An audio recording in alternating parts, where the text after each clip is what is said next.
৬,০০০ কোটি টাকার রিজার্ভ নিয়ে শুরু করছেন। দয়া করে আপনারা ওই জায়গায় রাইখা চাইলের কেজি 10 টাকা আর ডিম একটা 1 টাকা এই দামে রাইখা দিয়ে আপনারা দয়া করে যদি বিদায় হন, তাহলে এই রাষ্ট্রের মানুষগুলি বাঁচতে পারবে। আমার হলো পেটে ভাত নাই ভাই, সোজা কথা কই, না খায় মরার উপক্রম হয়েছে। আপনি আমার কটা ভাত দিবেন, 1 গ্লাস পানি দিবেন, সেটা না দিয়ে আপনি আমার জ্ঞান দেন। আপনার এই জ্ঞানের কোনো আমার দরকার আছে? যে আমাদের দেশে কিন্তু একজন, আমি আগে শুনতাম আমাদের এই যে কাঁচা বাজারে আড়তদারি হয়, পিঁয়াজের বাজারে আড়তদারি হয়, মাছের বাজারে আড়তদারি হয়। তো বাংলাদেশে একজন আবার ব্যাংকের আড়তদারি শুরু হয়েছে। এই ব্যাংকের একজন আড়তদার, ওনার নাম হলো এস আলম। উনি ব্যাংকের আড়তদার, যেখানে কোনো ব্যাংক সংকটে পড়ে উনি ওটা কিনে, বা উনি নিজে প্রবেশ করে শেয়ার মার্কেট থেকে মেজরিটি শেয়ার কিনে ব্যাংকের ডাইরেক্টর সেজে ওখানে ঢুকে ওই ব্যাংককে কুপকাত করে নিজের পকেটে নিয়ে নেয়। ব্যাংকের আড়তদার, এই নতুন একটা নাম শুনলাম ভাই, এটাও একটু দেখবেন। আর একটা জিনিস হলো, ওবায়দুল কাদের সাহেব বলেছেন যে ডোনাল্ড তার দেশের স্বার্থেই আমাদের এখানে আসছে। আমি যদি ওবায়দুল কাদের সাহেবের এই বক্তব্যটাকে ধরে নিই, তাহলে যদি আমি প্রশ্ন করি যে আওয়ামী লীগের নেতারা দলে দলে চীন সফরে যাচ্ছে, সেটাও তো আমাদের দেশের জন্য কি খুব মঙ্গলজনক? এই টেরিটরিতে চীনেরও একটা স্বার্থ আছে আনোয়ার ভাই, সেই স্বার্থটার সাথে ইনভলভ 3টা রাষ্ট্র যাদেরকে চীন টার্গেট করেছে। তার একটা হলো শ্রীলঙ্কা, অন্যটা হলো নেপাল, আর সর্বশেষ হলো বাংলাদেশ।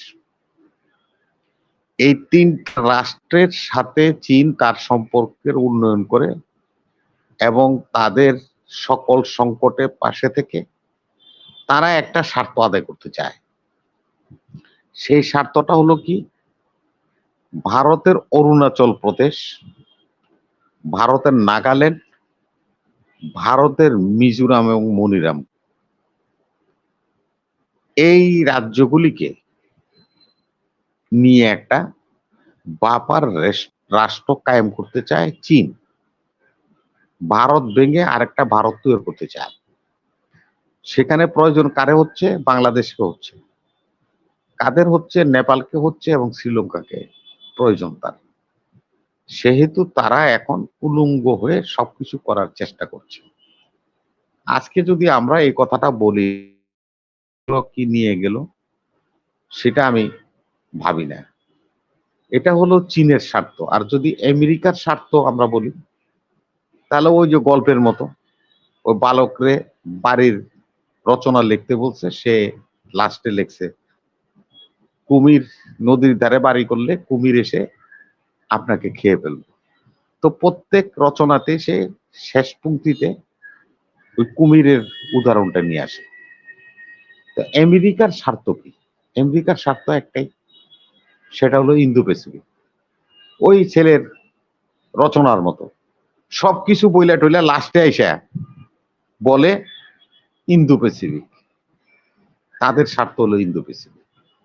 এখন দুই স্বার্থের টানাপোড়েনে পড়ে আমরা যে অবস্থার সৃষ্টি হয়েছে আমাদের রাষ্ট্রে, এটা কি আমাদের জন্য মঙ্গলজনক আনোয়ার ভাই? আজকে চীনের স্বার্থ, ভারতের স্বার্থ, আমেরিকার স্বার্থ, এদের স্বার্থ যদি আমরা রক্ষা করতে যাই, তাহলে তো আমাদের নিজেদের স্বার্থ কোথাও রক্ষা হচ্ছে না। আনোয়ার ভাই, আজকে আমরা ডলার সংকটে ভুগছি। যদি আমেরিকা বাংলাদেশের ভালো চায়, ডোনাল্ড লো আমাদেরকে, ডলারের মালিক তো তারা, ডোনাল্ড লো আমাদেরকে 10,000 কোটি বা 20,000 কোটি টাকা ডলার সহযোগিতা দিত, তাইলে আমি তার বন্ধু মনে করতাম। সে কি বলে জানেন? এটা আপনার উপদেষ্টা সালমান সাহেব বলছেন কালকে, যে আমাদের কোম্পানিগুলি তেল সেক্টরে এবং আইটি সেক্টরে কাজ করে, যেরকম শেভরন, এবং আইটি সেক্টরে আইটি একটা কোম্পানি আছে, এলটেল কোম্পানি আছে, তারা তাদের যেই বিনিয়োগে এই দেশে করেছে তাদের টাকা তারা নিতে পারছে না, ডলার সংকটের কারণে তাদেরকে পেমেন্ট করছে না। শেভরন আমাদের বাংলাদেশের সবচেয়ে বেশি গ্যাস সাপ্লাই এবং তেল সাপ্লাই দেয় হবিগঞ্জে এবং আপনার শাহাজিবাজারে। এই টোটাল গ্যাস সেক্টর তেল সেক্টরটা এই শেভরন দেখে। এই শেভরনের টাকা বাকি আছে আজকে 1 বছরের উপরে, তাদেরকে কোনো পেমেন্ট করতে পারছে না।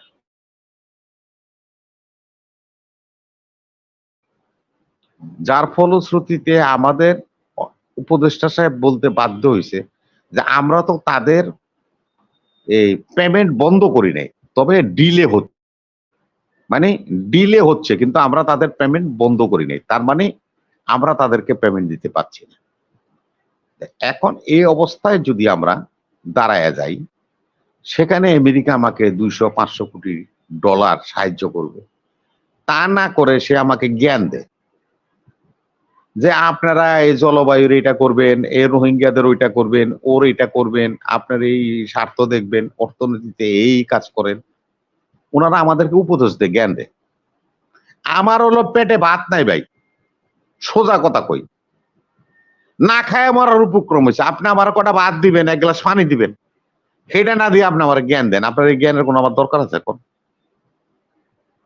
চীনের কাছে আপনারা 5,000 কোটি টাকা আপনারা লোন চাইছেন, 6,000 কোটি টাকার বিনিয়োগ তো চীনের এখানে বাংলাদেশে স্টিল নাও আছে, আরো 5,000 কোটি টাকা আপনার রিজার্ভ ঠাকানোর জন্য আপনারা তাহলে চীনের কাছে চাইছেন।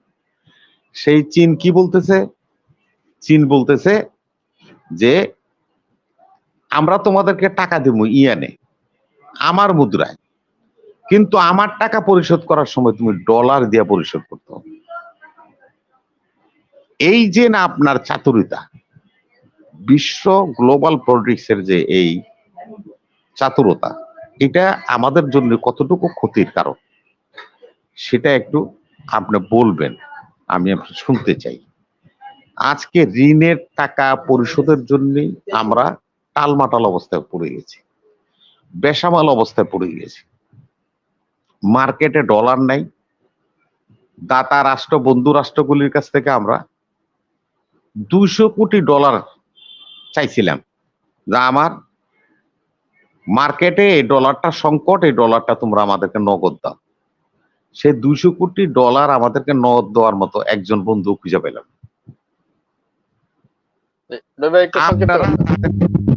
আপনারা যাদেরকে বন্ধু ভাবছেন তারা আপনাদের বন্ধু কিনা সেটাও আপনাদের বিবেচনা করা দরকার।